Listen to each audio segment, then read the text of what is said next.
would be perfect. They need a guy who could score. So yeah, so let's we'll see. all right. So let's talk about Utah in general and talk about what's happened. They traded they traded Gobert for 4 players and I guess 5 picks. The 3 of them are unprotected. So I saw this and I just think this is terrible. I don't understand what Minnesota's doing. Minnesota got, so Minnesota's under new ownership, right? It's a group of people. Alex Rodriguez is part of it and a bunch of people, and so they got a new general manager. They got Tim Connolly from Denver. He's the guy who built Denver into what they are now with Jokic and Jamal Murray and all of that stuff. And so he goes to Minnesota and they make this, first of all, they give Karl Anthony Towns the gigantic extension, which I understand, I get it. And then they do this huge trade for Gobert, and I looked at it. They're going to have $80 to $100 million of their salaries tied up in 2 centers for the next 4 or 5 years. Like in 2022. Right. Did you watch the NBA playoffs at all? Like, did you see the way the league is? Like, nobody's playing with 2 centers. We just watched it. Boston was trying to do it, didn't work, and they had to play one big guy most of the time. You see Milwaukee's at their best where Giannis is playing center. The Lakers are at their best where Anthony Davis is playing center, just one big guy. So I don't understand how you make this move. Number one, you give away all of this stuff for Rudy Gobert, where it's like Gobert's value in the playoffs is severely diminished. He's a liability out there because he's not really a threat to score. So you don't really have to guard him the same way that you have to guard everybody else. And people take advantage of him on offense when they're on offense. They take advantage of everything that he does. So I'm totally lost as to why they did this. And as a kicker, they didn't get rid of D'Angelo Russell in the deal, which is like, if you're going to do this, you have to get rid of your worst contract. You can't just, I don't, Minnesota's whole goal should be, we're going to build around Anthony Edwards. That's their future right there. This is the guy. We think this guy could be a superstar, and we're going to build accordingly. And, the future for Minnesota, I believe, is you let, Anthony Edwards is 21.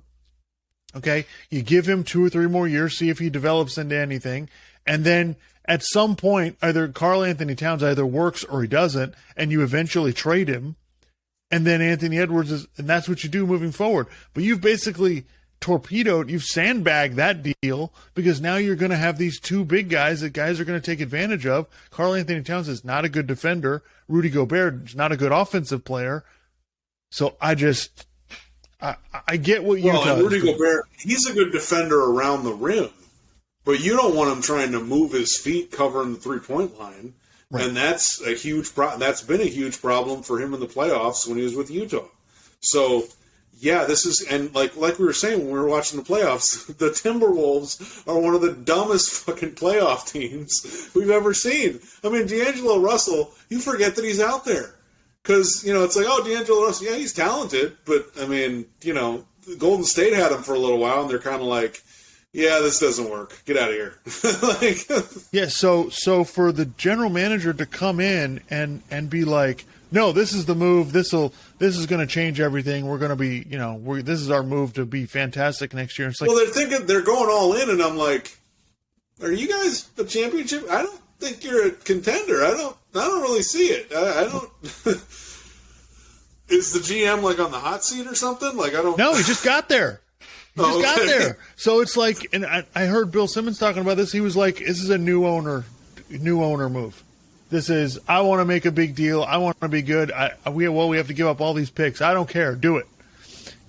So I think that might be part of it. But yeah, I'm completely confused. I don't understand how this could possibly be a good move. It makes absolutely no sense. Now, from the Utah perspective, you you can see what they're doing. Danny Ainge is trying to do what he did with the Celtics, where he's like, all right, we're going to blow this thing up and start over. We can't win the championship, so this is what we're going to do. And so immediately it comes out, we're going to retool around Donovan Mitchell. And, maybe they will, maybe they won't. But I will say that Utah there's no clock on this. It's not like Utah has to do anything right away. They can wait. They can just wait for the right deal for Donovan Mitchell. Maybe there'll be a better deal before the trade deadline. They don't need to do anything. And so I think this might be a while. And what concerns me as a Heat fan trying to get Donovan Mitchell is, are Pat Riley and Danny Ainge going to be able to do business? Oh, yeah. Because Pat Riley and Danny Ainge are notorious for fleecing other teams in trades. And so this is like you got the two wolves out in the forest and there's nobody else left. Well, are they really going to be able to work together? I don't know. That's the issue. That's the issue that I have. That. Yeah, that's a problem. That's a problem. I think it's legit. I don't think, number one, I don't think they probably are the best of friends. I'll just say that. That's number one. Now, and number two, they're both really smart.